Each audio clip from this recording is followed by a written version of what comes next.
हरे कृष्णा। जब एक जीव भगवान को संबोधित करते हुए प्रार्थना करता है, ये एक महत्वपूर्ण योग्यता वो जीव के पास चाहिए, जो उसकी नम्रता। एक कार्पण्य पंजिका स्तोत्रम करके एक स्तोत्र है, उसमें श्रील रूप गोस्वामी पाद बताते हैं, हे भगवान, आप बहुत बड़े हो और मैं बहुत छोटा हूँ, क्षुद्र हूँ, और आप पंडितवर हो, मैं पामर हूँ। फिर भी ऐसे एक तुच्छ क्षुद्र जीव की प्रार्थना को आप सुनते हो और मेरे जैसे एक तुच्छ जीव के ऊपर भी आप ध्यान देते हो। ये आपकी ही महानता है, आपकी कृपा है। इस तरह प्रार्थना करते हैं। तो जैसे एक टम्बलर होता है, अगर वो काली है ऐसे पकड़ेंगे उसमें दूध दिया जा सकता है। अगर काली टम्बलर को हम ऐसे पकड़ेंगे, ऊपर दूध डालेंगे तो क्या होगा? नीचे गिर जाएगा। इस तरह भगवान को प्राप्त करने के लिए पात्रता नम्रता है। जो जीव अपने आप को तुच्छ समझता है, छोटा समझता है, भगवान को बड़ा समझता है, तो वो व्यक्ति अपने बारे में ज़्यादा सोचता नहीं है। एक बार मैं उज्जैन गया था, परम पूज्य भक्तिचारू महाराज जी थे उधर।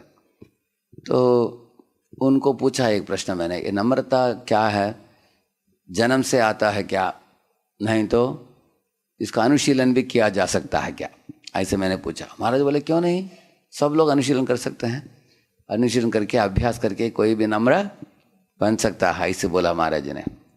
मैंने बोला अद्भुत बात है, और कैसे कर सकते हैं बता दीजिए, ऐसे मैंने पूछा। तो महाराज ने एक अकबर बीरबल का कुछ कहानी बोला। एक बार अकबर ने एक चाक पीस लेकर एक बोर्ड में एक लाइन बना दिया, मंत्रियों को बुलाकर बोला कि इसको छोटा करके दिखाओ। सब लोग सामने आए पहुंचने के लिए उसको। राजा ने बोला उसको छूना नहीं, उसको छुए बिना आपको उसको छोटा करना पड़ेगा, ऐसे बोले। तब कोई कर नहीं पाए मंत्री लोग, छोटा कैसे कर सकते हैं उसको पहुंचे बिना, ऐसे पूछा।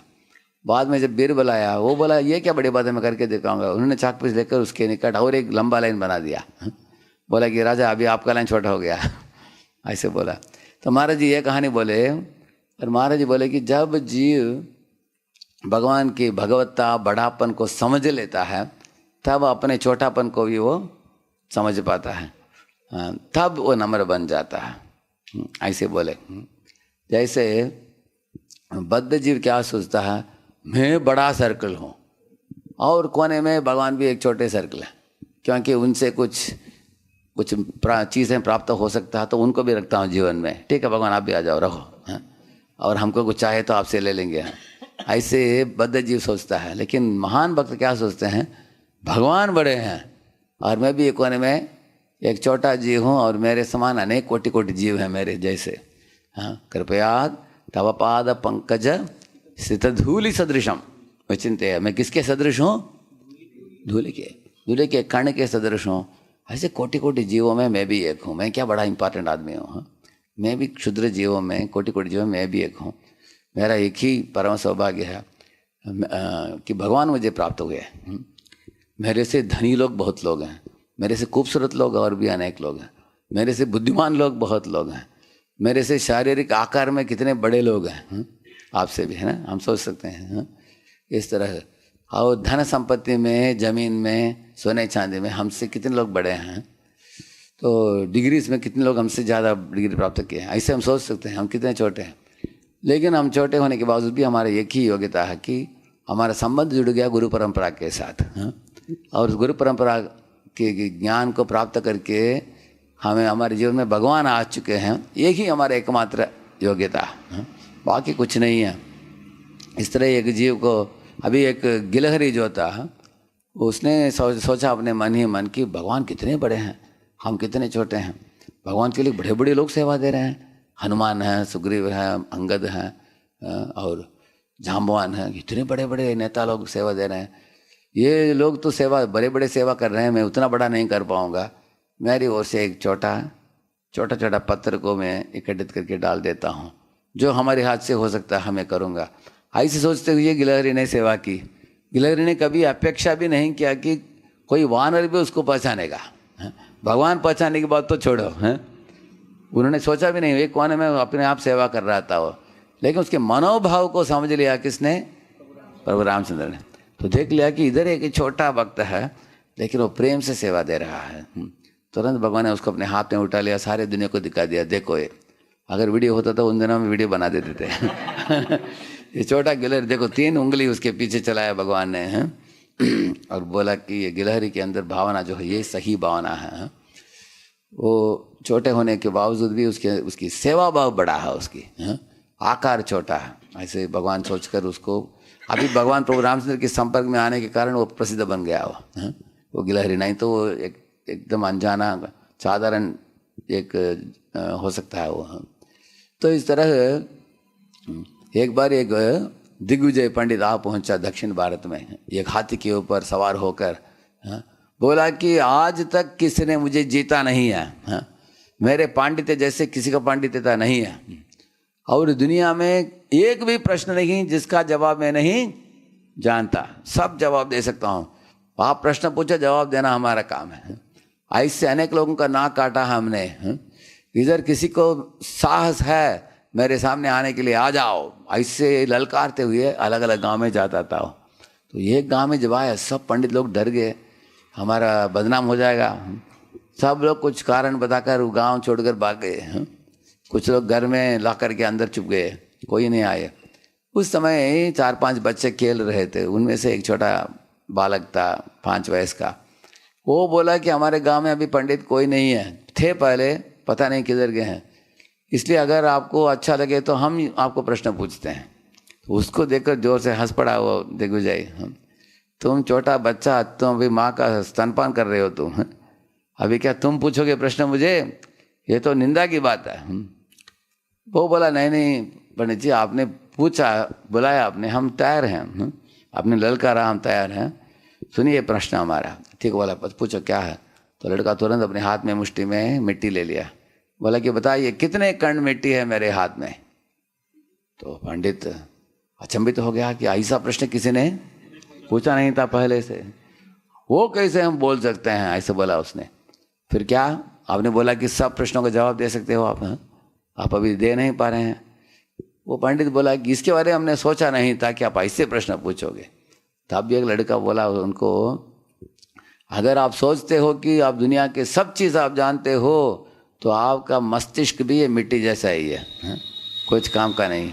क्योंकि दुनिया में सब चीज़ों को जानने वाले एक ही व्यक्ति होते हैं, कौन? भगवान श्री कृष्ण। वेदाहम समतीतानि वर्तमानानि च अर्जुन भविष्याणि च भूतानि माम तु वेद न कश्चन।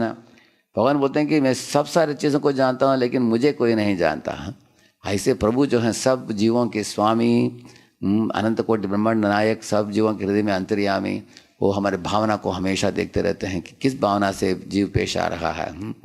तो उनके समक्ष तुम झुको और अपने आप को बहुत बड़ा प्रभु मत मानो, भगवान महान है, तुम छोटे हो।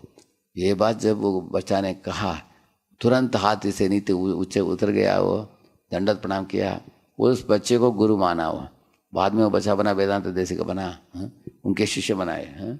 तो आप देख सकते हैं जिस पेड़ के पास फल हो वो फल वाला पेड़ झुकता है, जिस पेड़ के पास फल नहीं, अशोक का पेड़ है, कैसे खड़ा है, देखिए ऐसे खड़ा है ना, उसको वो छाया भी नहीं दे सकता, फल भी नहीं, फूल भी नहीं, लेकिन सिर्फ एक ही चीज़ उसके पास है, क्या है?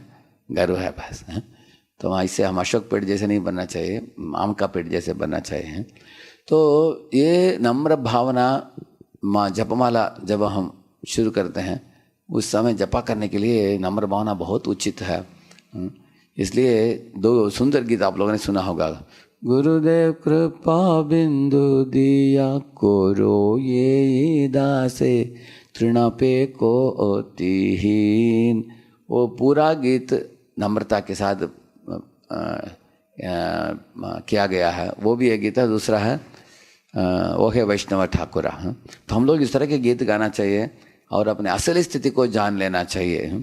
एक बार मेरे गुरु महाराज ने बोला कि अगर तुमको कोई डांटता हो कि तुम छोटे हो, वैसे तो आत्मा जो है बालाग्र शतभागस्य शतधा कल्पितस्य, बाल के अग्रभाग को लेकर 10,000 टुकड़े करो उसको, उसका एक टुकड़ा ही आत्मा का साइज है इस दुनिया में, क्योंकि भगवद्गीता में आत्मा का आकार ऐसा है, लेकिन वो सिकुड़ कर छोटा हो जाता है इस दुनिया में। इसलिए अगर आपको कोई बोलेगा छोटू, आप बोलना चाहिए सही समझ गए आपने, हम छोटे ही हैं। ऐसे बोला उन्होंने। हम उनके साथ झगड़ा करने की ज़रूरत नहीं है। तो राधे राधे कहो, छोटे बनकर रहो, ऐसे बोला है। जब हम अपने आप को छोटे क्षुद्र मानेंगे तो हमारे बारे में हम ज़्यादा नहीं सोचेंगे, क्योंकि हम उतने बड़े नहीं, हम छोटे ही हैं। सोचो किसके बारे में? भगवान के बारे में। भगवान के लिए उचित सेवा क्या है, भगवान के लिए हम क्या करें, बाकी लोग सेवा करें, उनके साथ जुड़कर हम काम करें। हमारी मत क्या बड़ा मत है, कितने बड़े बड़े अच्छे अच्छे वक्त हैं, उनके मत को हम सुनेंगे, हमारे मत को गंभीरता से नहीं लेंगे, अपने आप को सुनेंगे। तो इस तरह जब भी हम लोग जप करने जा रहे हैं तो अपने में छोटापन के बारे में थोड़ा सोचे हम लोग। भगवान की महान कितने महान है भगवान, उसके बारे में हम सोचे हैं। इस तरह सोचकर हम माला जपना चाहिए। एक लास्ट पॉइंट मैं प्रभुपाद जी को बताता हूँ। एक व्यक्ति प्रभुपाद जी को 10 पेज का लेटर लिखा था। लास्ट में लिखा उसने, you are most insignificant servant, ऐसे हस्ताक्षर की थी उसने। प्रभुपाद जी हंस पड़े, बोले कि ये बोल रहा है कि ये सबसे छोटा सेवक है ये, लेकिन इसका प्रॉब्लम 10 पेज है, कैसे हो सकता है? ऐसे पूछे। अगर तुम अपने आप को ऐसे असली में छोटा मानोगे, आपका प्रॉब्लम भी छोटा हो जाएगा। अगर हम अहंकार के वश में अगर अपने आप को बड़ा मानेंगे तो प्रॉब्लम भी बड़ा हो जाएगा। तो आपको क्या चाहिए? बड़ा प्रॉब्लम चाहिए, छोटा प्रॉब्लम चाहिए? नो प्रॉब्लम चाहिए। इसलिए हाँ, अपने आप को छोटा भी मानना चाहिए और भगवान के श्री चरणों के नीचे रखना चाहिए अपने आप को। तब हम आश्रित जन बन जाएंगे। भगवान के श्री चरणों में आश्रित जीव परमानंद को प्राप्त करता है। हरिनाम प्रभु की